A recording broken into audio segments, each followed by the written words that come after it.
What's happening, folks? How's everybody doing today? Happy Tuesday. Thanks for joining me today for our webinar. We're going to be talking about how to cut health plan costs without cutting care. We're going to give it just a 30, 60 seconds, give people a chance to join in, get settled, grab your coffee, get your popcorn. Make sure you have something to take notes with too today, guys. I'm going to be dropping some really good nuggets that I think will help your health plan in the 2026 plan year. Real quick, while we're waiting for some folks to join us, I'm curious to know, for those of you that are already on the call, how many of you have already solved for your renewal this year? If you have, just drop a comment either on LinkedIn or YouTube and let us know. Just say already done and let us know if you're done with your renewal or if you are getting ready for that dreaded Q4 push like the majority of us are. Man, I really can't believe that we're already halfway through Q3. Friday, my daughter's starting school. And I can't believe that they're starting school on a Friday. Whoever came up with that idea should change careers. What kind of way to just go back to school on a Friday and then have the whole weekend and then start again on a Monday? But yeah, summer's almost over, coming to a close. I had the chance to celebrate my 41st birthday over the weekend. I turned 41 on Sunday. Got to go to a nice little lake house outside of St. Louis with some family and friends. Did some kayaking, played some golf, and it was a good send out for my daughter on her last weekend of summer. All right, well, we gave it a minute. Hopefully you guys are settled in. We're going to go ahead and dive in because we got a lot to cover today. So today's webinar topic is the CFO's blueprint, how to cut health plan costs without cutting care. And I'm going to be sharing 3 proven strategies to protect your margins before Q4 hits with that dreaded Q4 renewal. So let's go ahead and get after it, guys. What we're going to be covering today is, number 1, why your health plan might be working against you. We want to make sure that you know how to identify where there might be overspend in your health plan. Second thing that we'll cover is how to fix the structure without blowing up your benefits. This is important. We like to approach health plan fixes with everybody in mind. So that means that we don't want to blow up the benefits for the employees. We want to make sure that we keep everything, if not as good, better than what it currently is. And then last, we'll hit on the blueprint that top CFOs are using right now to solve this challenge. So let's go ahead and get into it. So pillar number 1 is super important. And this is just starting with the basics. Some of you guys may know this, some of you may not, but we're going to talk about how to spot the overspend in your health plan. And we want to unpack the reasons why that your health plan's likely working against you. So the key here is understanding the structural problems that are driving your costs higher each year. One of my main mantras in this line of work is to manage inputs, not outputs. And it's important that you can make that transition because most employers get it wrong and they're managing the outputs and they're looking at that end number or the premium and they're managing from there where they should be managing from the very beginning, which is what we're going to talk about today. So curious to know if anybody on the call has felt that renewal squeeze. I'm going to guess that we probably all have. Maybe you're just finalizing budgets and then your health plan renewal arrives, alarming increases, and then all of a sudden you got to scrap everything and switch gears. You end up with a bloated renewal, maybe a last minute scramble that leaves you with virtually no leverage to negotiate with your carrier. It's probably the one time a year that you meet with your broker, and it's usually about 60 days out from your effective date, 90 days if you're lucky. And you end up with limited alternatives.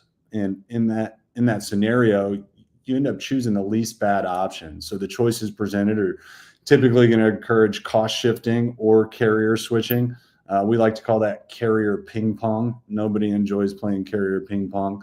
But when it comes to cost shifting, you may have input higher deductibles before, or maybe you've put in place HSA accounts or HRA accounts, and really all you're doing is moving the costs around or shifting them to your employees, unfortunately. And you still end up with additional budget increases. This year-over-year volatility makes it very difficult for a CFO to forecast, and actually makes it nearly impossible to forecast effectively. So This is happening while carriers and brokers are quietly celebrating when you pay more. Now, you may think, well, not my broker, or not my carrier, but unless you know exactly how your broker's getting paid or exactly how your carrier's getting paid, this likely could be the case, and maybe you're just unaware of it. So, your current health plan structure really features misalignments that work against your financial interests. So, starting with your broker, one of the things that you want to look for in a broker relationship is whether or not they're being paid a percentage of commission. This is an important one because this is as misaligned as it can get. So think about it. As your costs go up, you're paying $1 million this year. Next year, you're paying $1.1 million. The year after, you're paying $1.2 million or $1.3 million. If your broker is earning commissions on your total spend, well, as your costs go up, so does their commission, which again just points to the misalignment. So your broker shouldn't be rewarded when your costs go up. That's one of the first areas of overspend that you want to pay attention to. This also creates misalignment because it really disincentivizes your broker from suggesting any pivots to new strategies that might actually save you money. So what we suggest in this instance is we suggest that to be aligned with your broker, you want to be paying your broker a PEPM fee, or per employee per month fee, or if your spend is large enough, you could possibly justify an annual consulting fee instead of a PEPM fee built into your premiums. And then when it comes to your carriers, guys, it's really important that you understand the medical loss ratio regulation. So if you've heard of this, you know what I'm talking about. The medical loss ratio was stipulated by the Affordable Care Act, and it says for large group plans, the loss ratio has to be 85%, meaning for every dollar of premium spend, the carrier has to spend 85% of that dollar towards care or plan improvements. Now, it can be care or plan improvements, which is kind of another gotcha, because how do you know what plan improvements those carriers are making with that stipulation under the ACA? So when you think about it, again, if you have, say $1 million spend and 85% of that has to go to your plan, your medical claims, your RX claims, or your plan improvements, well, that just leaves 15% in terms of margin for your carrier to profit. And so if their margin is limited to that 15%, then how else do they increase their profitability? Well, it's simply by increasing your premiums, right? And that's why you never see your premiums go down. Now, this truly applies only to the fully insured world. So if you're currently fully insured, this is something that is a misalignment in your current health plan. So pay close attention to that. Now, you also could potentially be eligible for a medical loss ratio rebate. Now, those are few and far between, and that's when the plan doesn't meet those stipulations of spending 85 cents of every dollar. Then the carrier owes you a rebate. But again, those are very few and far between. And then last, you have your PBM. So your pharmacy benefit managers, they're generating revenue through spread pricing and manufacturer rebates that are just tied to higher cost medicine. So the higher the cost of the medicine that they're filling on the formulary, the larger their rebate, the more that they're going to profit, especially if they're retaining all of your rebates or if you're in a shared rebate scenario. So rebates are no longer the name of the game. We're going to dive into that today, and this is going to be an important one for you guys to capture in your notes. So I put a little picture on the screen here. This is a little drawing that I drew up using Canva. So this is basically the insurance factory. And what you have here in underneath the carrier, the insurance company, is you have your health insurance supply chain. So your health plan supply chain works just like any other supply chain, maybe out in your factory or on your production floor. You have the different components needed to produce the end result, which is delivering care to your employees. So the four major components of the health insurance supply chain are going to be your third-party administrator, your network, your pharmacy benefit manager, and then your insurance or reinsurance in most cases. So when you get your insurance from a major carrier such as Blue Cross, Anthem, UHC, Cigna, or Aetna, well, all four of those supply chain components are vertically integrated and all owned by the insurance carrier. So this really limits your ability to control any aspect of your health plan. So instead of you selecting the vendors that are going to help perform best for your health plan, you're just trusting the insurance company. And the other problem that you have with vertical integration, which we'll unpack deeper here in just a few minutes, is that it creates new avenues of profitability for insurance carriers outside of the medical loss ratio. That's where you continue to end up with bloated renewals. So you have this black box when you talk about the supply chain, and most corporate health plans are intentionally obscure, and so they will hide the actual cost and value of services, making it nearly impossible for even sophisticated finance teams to identify any inefficiencies. I'll give you an example of this. I had a call this week with the company, self-funded, which a lot of people think that's the end-all be-all. You know, if you get to the self-funded space, well, you're really truly in control, and that's not always the case. This company that I met with had about 13,000 members on their health plan, and they were self-funded with Blue Cross of Illinois. And this is what we call an ASO relationship. And in that ASO relationship, when you're self-funded with Blue Cross of Illinois, number one, you have no control over your claims. You're still stuck in a PPO network paying PPO prices, which we're going to unpack again here in a few minutes. And then on top of that, you're beholden to use their vendors, such as Prime Therapeutics, the pharmacy benefit manager in this case. So really, there's no opportunity for you to manage the inputs being the cost of care, the cost of your prescription drugs. These are the inputs that drive your outputs, your premiums. So if you really want to approach this as you would any other expense inside of your business, you're going to want to have the ability to manage the inputs, but you can't in the carrier world. And this is what I call the black box problem. So you have this complex vendor ecosystem. And again, I'll say it multiple times today, but this is what we call vertical integration. So you have multiple vendors that have interconnected relationships. And I'll show you kind of a snapshot of what that looks like. But whether we're talking about pharmacy benefit managers, GPOs, which is group purchasing organizations, which kind of sit in the middle of the health plan and the pharmacy benefit manager, or maybe your health plan owns specialty pharmacies. They're the third-party administrator, so they're the ones tasked with kind of checking their own homework, making sure that the claims are paid accurately, even though they're the ones benefiting from when claims are paid. You have health plans that own provider groups, health plans that are literally purchasing doctors and hospitals across the country. They own the data analytics, right? So they're the ones that kind of create the data that you get to see. And then on top of that, you also have health plans that own the stop loss or the reinsurance. And these health plans present you with made up discounts. And so we're going to talk about PPOs today, but you get these impressive sounding PPO discounts that are actually just calculated from made up prices in the first place.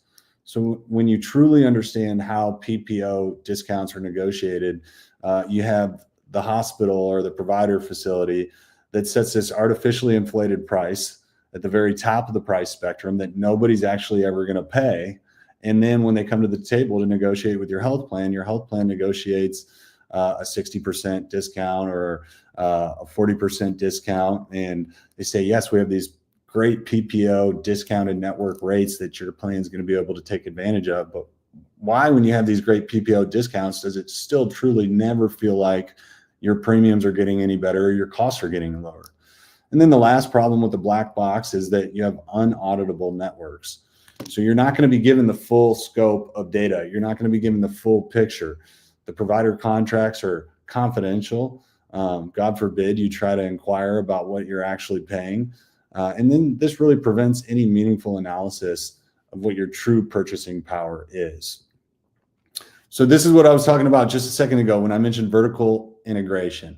So you see it here, and you probably recognize a lot of these logos. You have the big players like Blue Cross, Cigna, CVS Health, Anthem, United Health. And what you see here is you see either their PBM across the screen, the pharmacy benefit manager, which is a huge profit center for these organizations. Then you see the GPO, the group purchasing organization that they own, which is designed to help you get cheaper prices on your prescriptions. But the last time I checked, nobody working with these carriers is getting cheaper prices on their prescriptions.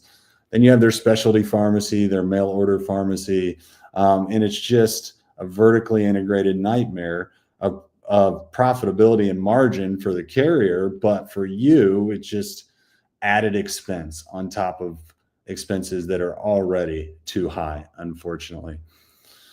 So that's vertical integration in a nutshell. And this is what we're seeing. And this is just on the pharmacy side, what I'm showing here. This doesn't include any of the other health plan vendors that are being acquired by these organizations around the country.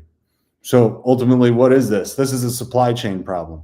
And if you're the CFO of a company or an HR director or the owner of a company, hopefully you understand supply chain management, right? And in this example, I share manufacturing supply chain. So where you have clear visibility into the components of your costs. You have negotiated vendor agreements. You don't have one vendor that does everything for your manufacturing supply chain, because if you did, your hands would be tied. You also probably utilize regular performance benchmarking with your vendors to make sure that they're performing as expected or as prior negotiated. Maybe you utilize just-in-time inventory management to keep your costs down. And then you focus on continuous process improvements, automations, where when you kind of switch gears and you look at the health plan supply chain, you end up with these opaque pricing structures where you don't really know what you're paying for the cost of care or the cost of insurance or the cost of your RX drugs that are being filled. You get these take it or leave it contracts. You have no room to negotiate. It just is what it is. You have no performance guarantees. You could have a great year this year and a terrible year next year, and you're going to end up paying for it in both years, because even in the great year, you're paying in advance for care. So think about this. When you have a health plan and you pay your premiums and you let the health insurer decide what happens with those premiums, what vendors they pay, you're essentially paying in advance for care. So if you have a $2 million spend and you're spending $180,000 a month for your health plan, and you only use $30,000 in care that month, well, that money's already gone, and that money's already being accounted for as Wall Street profits and carrier margin, and you paid in advance for that care that you may not necessarily need for your population. And this leads to a reactive management approach. So we truly encourage the clients that we work with to disintermediate the supply chain and remove the vendor that sits on top, because that's the key to unlocking greater control and greater savings in your health plan. And then you have the hidden costs that you never really see on a renewal sheet. So these silent killers, they go unseen and they erode your margins and they're going to drain your budget. So if you haven't seen this already, you're lucky, but you're likely to see it at some point in your health plan. Specialty drug trend is killing many health plans across the country right now. We're seeing double-digit increases year over year, and this is masked by the complex formulary. You have no control and no say in what's covered. On top of that, specialty drugs are really just a minute portion of the actual drugs that are being prescribed in a health plan, but they account for over half of the cost of your drug spend. So that's one to really watch. Another one to watch is out-of-network claims. These claims are often billed at 5 to 8 times of Medicare charges. They're going to bypass your negotiated rates and inflate your plan's risk. And then you have what I mentioned earlier, the discounted PPO rates. So these may seem favorable, but they're going to significantly exceed the market value of whatever procedure that you're actually paying for. So I just mentioned it, but I want to highlight it again. 50% of drug spend is caused by specialty RX, while about 1 to 2% of total prescriptions are specialty RX. So when I say specialty RX, this is anything that you're going to see on TV. If you've seen a commercial for it before, it's going to be a high-cost drug. Otherwise, they wouldn't put the advertising spend behind it. And this can really ultimately cripple your health plan if you don't have a solid strategy in place to mitigate that risk. And then when we talk about PPO discounts are often 2.5 to 3.5 times more in terms of what you're actually paying for care than what Medicare would pay for the same procedure. So this results in significant overspend for health plans across our country. And then I already hit on the out-of-network bills. So this chart here kind of shows you in its simplest form, Medicare and Medicaid, single largest purchaser of healthcare in our country. They set their prices, and then most companies can benchmark their prices from Medicare because they're the single largest purchaser, because they have the majority of or a large majority of our population covered under Medicare or Medicaid, they can set their prices aggressively low, and the providers that take these patients still are able to profit. Now, they're not profiting as much as they would from your PPO plan, but you can see that when it comes to professional visits, doctor's offices, that benchmark to Medicare is usually about 1.5 times of what Medicare would pay for those services. But where you're really getting killed would be in your facility visits, hospitals, outpatient procedures, et cetera. Those are the ones that can creep up to 2.5, 3.5, sometimes 4 times of what Medicare pays. And this is why even in a single health plan with a contracted network, you can see a wide range of costs for something as simple as an MRI. You might see an MRI for $400 at one facility and an MRI for $2,400 at another facility. So another area of concern for your health plan is whether or not you have access to full data. Because if you don't have full data, you're never going to be able to spot the overspend. You're going to be negotiating from a position of weakness. So it's very important, if you want to take control of this expense, if you want to best manage your health plan spend, that you get full access to data. And let's be clear, one-page summaries that you get during renewal aren't data. Monthly reports that you get from carriers showing, picking and choosing what data they show you, they're not really data. They're just prettied up PDFs to make you feel good about having access to data. If you don't have line item detail, you're going to have no way to pinpoint your waste. So without access to line item claims, it's impossible to identify specific areas where you're being overcharged. And then the vendor control that the health plan asserts breeds dependence on them. So you want to remove your dependence from the health plan, and you want to get control over your vendors, and you're going to need access, full access to data in order to do that. So that was pillar one. That was spotting the overspend. So before I move on, just some key takeaways from pillar one. Understand how your broker gets paid.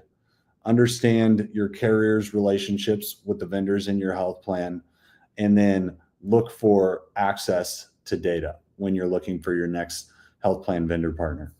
So moving into that, it's important that you control what you can control. So when I talk about managing the inputs and not the outputs, this is where you really have the ability to assert some control over your health plan. And we're going to talk through what that looks like. And then we're also going to show you some case studies of some clients of ours that have recently done this. So what we're talking about here is how to fix the structure without blowing up your benefits. Because the last thing that we want to do is cut costs at the expense of your employees or your staff, because they're the main reasons why you're providing benefits in the first place. And we want your benefits to remain a benefit. So these are a few strategic adjustments that you can make. First things first, you can't fix what you don't control. So your first move needs to be disintermediating the health plan supply chain. If you have a carrier bundle, you got a lock stack. That's your network, your TPA, your PBM, and your stop loss. They're tied together. You can't swap pieces. So your first move needs to be evaluating strategies to where you're in control. And this starts with an independent TPA, which we're going to expand on here in just a second. No data custody, you have no leverage. It's your data that paints the picture of why you're spending what you're spending, or why you're saving what you could be saving. So having this data custody is super important to build leverage as you build out your health plan supply chain. And then make sure that you're eliminating any incentives that work against you, whether that's with your PBM and spread pricing or rebate capture or discounts from your PPO, or even your broker's fee structure, how they're paid. These are incentives that all are going to work against you, and you want to work to eliminate those. So here's the big levers that are going to pave the way for your savings. Now, this is just a starting point, guys, but this is probably the most important part of today's conversation for you to understand. If you don't have an independent TPA, you're going to remain locked with zero control. So the third-party administrator sits on top of the health plan. Their role is to process claims, process eligibility and terminations, billing, vendor connectivity, all of that, right? So an independent TPA is literally the linchpin to your success here. Next, once you have an independent TPA, you then have the ability to partner with an independent PBM. So TPA starts it off. PBM should be your next move to get a handle on your drug costs. And then once you have those two pieces figured out and you have a better understanding of how your plan performs and what your stop loss contracts look like, then you can work on stop loss optimization. So when we talk about independent TPAs, it's important to partner with an independent TPA because we want you guys to be able to own the data. We want you guys to have full unbridled access to your claims data, line item detail, billed charges, negotiated charges, final pay, health plan responsibility, member responsibility, diagnosis codes. All of this goes into helping you craft your strategy for continuing to have greater control over your health plan. When you work with an independent TPA, you have more levers to pull inside of that relationship. So you have vendor independence. You can start talking about things like direct contracting with major providers in your area. Again, data custody and continuous claim audits. So we always advocate for, at a minimum, quarterly claims audits with your broker or consultant in the same room at the same table. And then you also have the ability to begin a custom plan design where, when you get your renewal every year, those options are the options. What you see is what you get. And again, you're stuck picking the least bad. So that's where the independent TPA is really going to help you assert greater control over your health plan. And like I said earlier, next, when you have the TPA in place, then you can look for a transparent PBM. Now, you want to be aiming for lowest net cost, not rebates.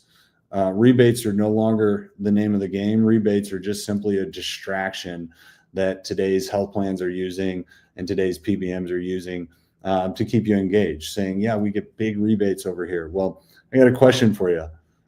If you've seen a commercial for Humira before, you may recognize this one here on the left, but you've probably never seen a commercial for Yusimry.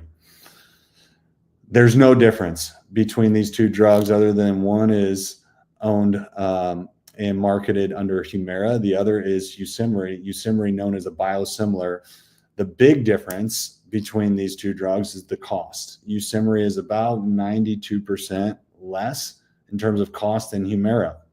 But on your current health plan, your PBM may tout the rebates that they get from Humira. Well, of course, there should be rebates in there when you're paying 9-10 times the cost for a drug than what you could be getting it elsewhere.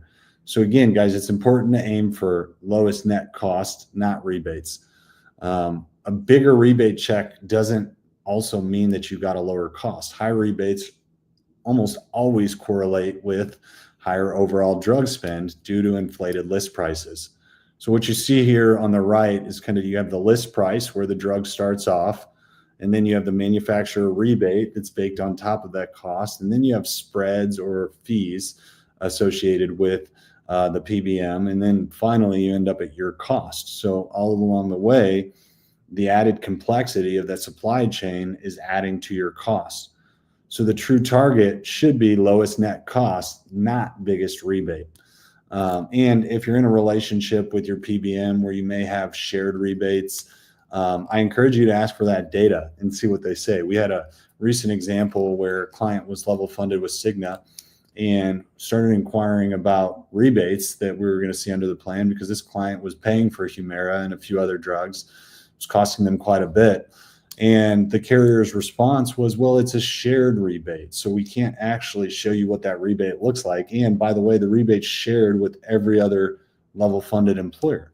So to me, that's not efficient. That's not going to be cost effective for your health plan. So you want to look for a relationship with a PBM where those rebates are fully passed back to your plan. But more than that, you don't want the PBM's focus to be on generating rebates. You want their focus to be on securing lowest net cost for your drugs. And then next you have the stop loss lever. So you want to cap your volatility and kill the gotchas with stop loss. Couple important things to note here. Number one, you want to make sure that you unify the terms. You want standard definitions for lasers, disclosures, reimbursement triggers to prevent any hidden costs. Now, you may be saying, well, how do we do that? Well, this really comes down to a contract review. when you're entering into a relationship with a stop loss provider, before you sign that contract, you want to make sure that you do a thorough review of that contract to eliminate any gotchas or surprises. So possibly removing any unnecessary carve-outs where things might not be covered, or exclusions where things might not be covered.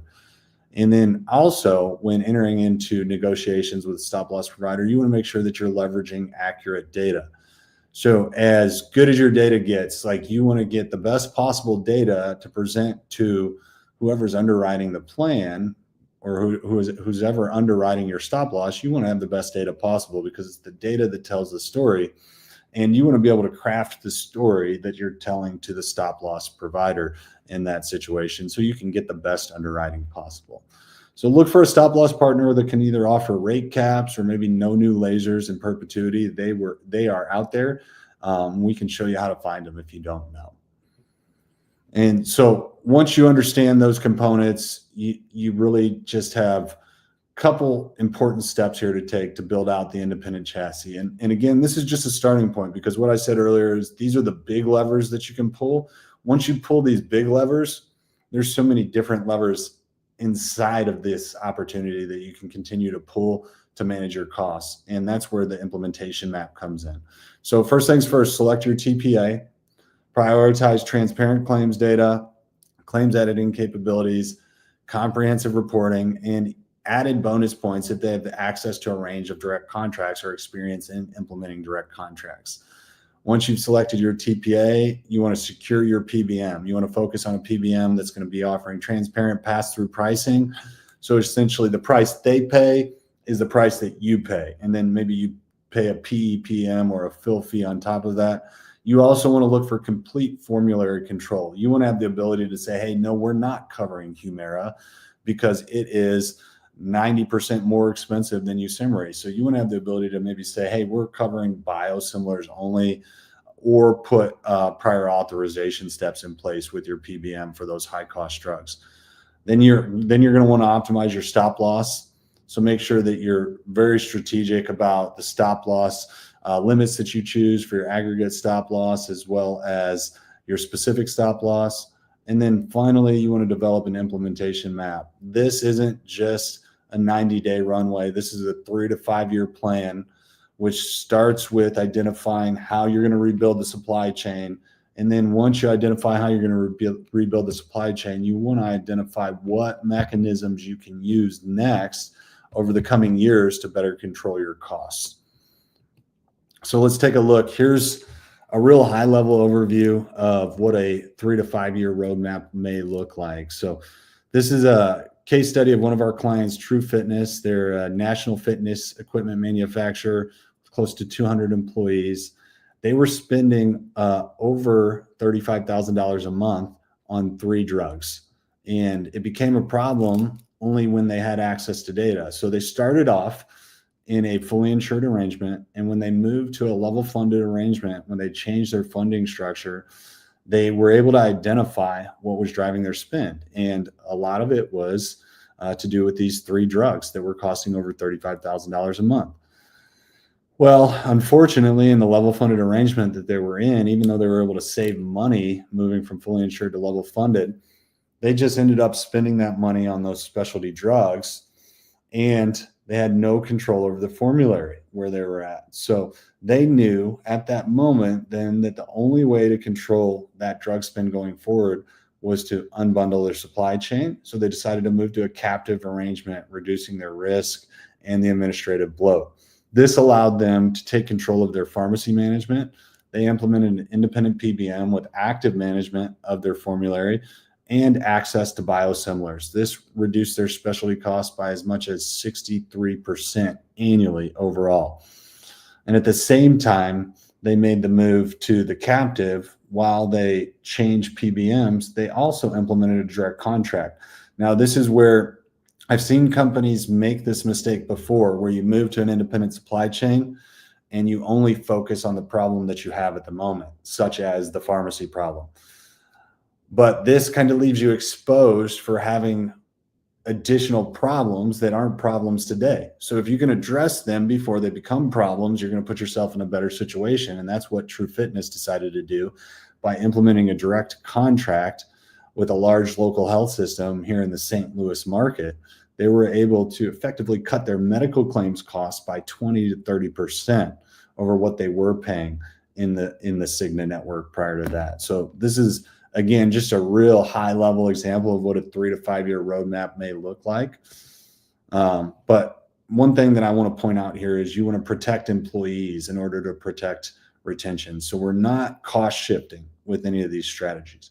Matter of fact, when True Fitness made the move to a captive and implemented a direct contract, not only did they not cost shift, they actually lowered employees' out-of-pocket expenses to incentivize them to utilize the direct contracted facilities. So this is going to make all the difference in the world for the employee's experience, because their out-of-pocket expenses got cut by half if they choose to use the direct contracted facilities. So this is strategically designed to guide their employees to spend less on healthcare without putting in rigorous controls. It's simply, hey, you go here, you spend half as much. I think that's pretty attractive to employees, and I think your employees would probably feel the same way. So no increases to employee deductibles, copays, or coinsurance. It's not necessary. Don't compromise on quality of care or access to care, and no reduction in covered services. You don't need to start cutting out imaging or labs or anything like that. The savings that you're going to see, these cost reductions come from fixing the vendor misalignment, from eliminating hidden fees, and from optimizing your supply chain, not from shifting costs onto employees. Just want to make sure I'm very clear about that. So here's some ROI of these structural fixes. Number one, you're going to see 15 to 25% reduction in your medical claim spend when implementing a direct contract. And it could be a little greater than that, honestly. That's going to be huge. So think about your overall plan spend. If you have $1 million plan spend and 600,000-700,000 of that's going towards medical claims, think about reducing that number by 25%, what that's going to do to your premiums. Then you have kind of a hard to measure ROI, but the before and after of not knowing what your renewal is going to look like, and then knowing exactly what your renewal is going to look like after you implement some of these strategies. And then also a hugely important one is 100% data ownership. Hard to put a price on this one again, but invaluable to know what's driving your spend when you have complete access to data. All right, so the last pillar that I want to cover is, how do you do this, and how do you do it effectively? How do you do it efficiently? Well, we suggest following a blueprint to reduce your spend and remove the renewal stress. So go from chaos to control in 3 simple steps. This is an excerpt of how we guide our clients. But the first and most important step is to audit your health plan supply chain. And if you can't do this at the moment, then you need to put yourself in a position where you can do it. So this starts with a comprehensive claims analysis. You want to have access to your medical claims as well as your RX claims, so you can identify opportunities to save money. And then you want to do a vendor performance evaluation. So are your vendors performing up to industry standards? Are they performing up to your standards? You want to do contract reviews within your supply chain. So you want to review your PBM contract, your TPA contract. You want to review your broker contract. And you want to be looking for misaligned incentives. And then you also want to make sure that you're assessing your current plan design effectiveness. Is your plan design driving the behaviors that you want your employees to have? That's very important. Next up, you're going to optimize your contracts and your vendor alignments. So you want to implement independent, transparent TPA relationship, restructure your PBM arrangement, optimize your stop loss coverage, and then establish direct provider relationships where beneficial. And then finally, monitor quarterly, not yearly. So your renewal should not be an annual event. If your renewal is an annual event, you're already behind, guys. Monitoring this quarterly is going to put you in much better of a position to have control over this expense. So you want to have regular performance reviews with all your vendors, ongoing claims analysis to identify any emerging trends that you may need to solve for. You want to have proactive interventions to address cost outliers. So this is where medical management can really come into play. And then you want to have continuous refinement of your plan design based on data. And it also really helps to establish some core KPIs for your health plan, whether that is per employee per year spend, or RX spend as a percentage of overall claim spend, whatever the case may be. You want to make sure that you're crafting KPIs to keep your broker, your plan, and your company aligned. So this is those three were examples of things that I pulled from our current benefit cost containment blueprint. So this is the blueprint that we follow with our clients to help them actively manage this spend. This is a 3-phase, 9-step blueprint, and it follows the same premise of what I kind of just highlighted there.